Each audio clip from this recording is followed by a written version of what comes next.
This concludes our brief introduction to some of the most influential security attacks throughout history and CISSP's 8 security domains. Let's review what we've discussed. First, we covered viruses, including the brain virus and the Morris worm, and discussed how these early forms of malware shaped the security industry. We also discussed how many attacks today are variants of these early examples. Understanding previous attacks is critical for security professionals who are working to protect organizations and people from possible future variants.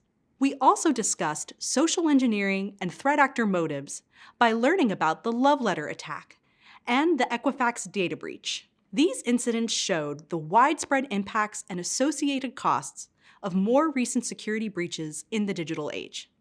Finally, we introduced CISSP's 8 security domains and how they can be used to categorize different areas of focus within the security profession. I hope you are feeling confident about your foundational security knowledge.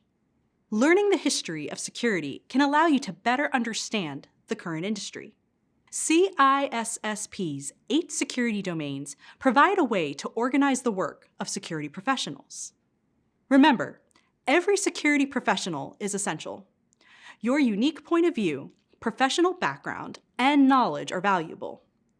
So the diversity you bring to the field will further improve the security industry as you work to keep organizations and people safe.